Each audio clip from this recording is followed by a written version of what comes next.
ভাইয়ের বউরে নিয়ে পড়ছি আসলে এত যন্ত্রণায়, বিশ্বাস করেন এই মানুষটা আমাদের শান্তিতে থাকতে দিল না, মানে শান্তি পুরা হারাম করে দিছে এই মানুষটা। হ্যালো এভরিওয়ান, আসসালামু আলাইকুম, welcome to my new blog. তো আজকের ব্লগে কোথায় গেছি বলেন তো? আজকের ব্লগে চলে গেছি হচ্ছে ভাইয়ের শ্বশুর বাড়িতে। তো শ্বশুর বাড়িতে কেন গেছি, কি কারণে গেছি, এটার তো একটা অবশ্যই মিনিং আছে। এটা হচ্ছে আমার ভাইয়ের বড় বোনের মেয়ে, মাশাল্লাহ মাশাল্লাহ এত ঠান্ডা, মানে বাচ্চা কাচ্চা যদি এরকম ঠান্ডা হয় না, 10-12টা একসাথে পালা যায়।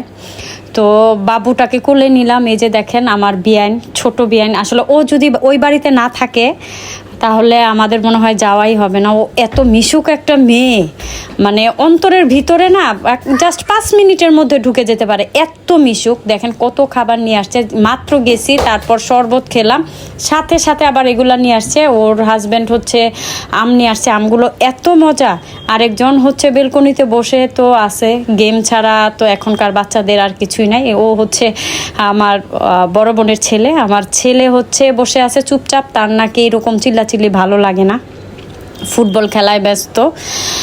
তো গেলাম, গিয়ে হচ্ছে অনেক গল্প স্বল্প, হ্যাঁ সাথে কিন্তু আমার মা ওই ছিল। আলহামদুলিল্লাহ যতবারই না ওই বাসায় যাই আমার মা ওই ম্যাক্সিমাম টাইমই থাকে, একদম রিজেক্টটা তার থাকে ওই জায়গায়।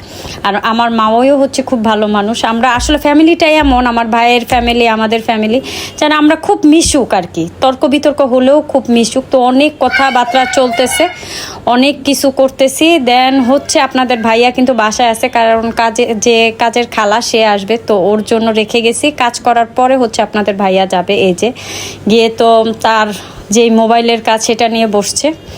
অনেক কিছু গল্প গুজব করলাম। এখন বলি কেন গেছি। আমার ভাইয়ের হচ্ছে 3 নাম্বার যে শালি, ইমিডিয়েটলি যে শালি, তার হচ্ছে বেবি হয়েছে, মেয়ে, আলহামদুলিল্লাহ মাশাল্লাহ খুবই কিউট হয়েছে।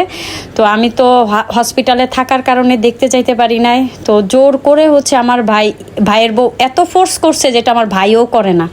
মানে আমার ভাইয়ের বউ এমন একটা মানুষ যে যার কারণে আসলে সে এমন আপন, আমাদের মনে হয় যে আমার মার পেটের আরেকটা বোন, আমার ছোট বোন। তো যেখানেই যাই না কেন সবাই ভাবে যে আমরা 3 বোন, মানে এমন।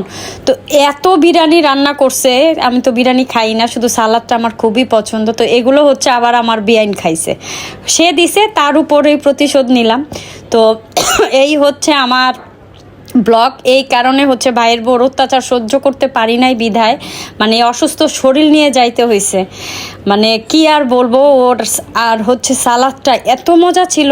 দেন হচ্ছে দই খাইলাম, আর এটা হচ্ছে শুটকি ভর্তা, বাগার এত মজা করে আমার মাওই রান্না করছে, এই বাগারটা এত মজা হয়েছে। তো এই ছিল আমার আজকের ব্লগ। তো আজকের ব্লগটা আপনাদের কেমন লাগছে অবশ্যই কমেন্ট সেকশানে কমেন্ট করে জানাবেন। ভালো লাগলে তো পাশে থাকবেনই, না লাগলে একটু কষ্ট করে দেখে নেবেন, দেখে নিলে দেখবেন দেখতে দেখতে হয়তো বা ভালো লাগতে পারে।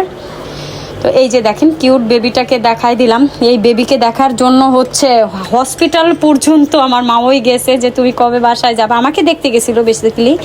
তো দেন হচ্ছে তাদের বাসায় যাব কবে। তো এই অসুস্থ শরীর নিয়ে গেছি। তো এই বেবিগুলোর জন্য সবাই দোয়া করবেন। মাশাআল্লাহ, মানে এত পরিমাণের বাবু ছিল, প্রায় 5টা-6টা, বাড়িটা পুরো ভরে গেছে, একদম ভরে গেছে।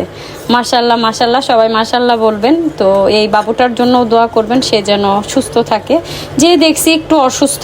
তো এই ছিল আজকের ব্লগ, বিদায় নেই, আল্লাহ হাফেজ।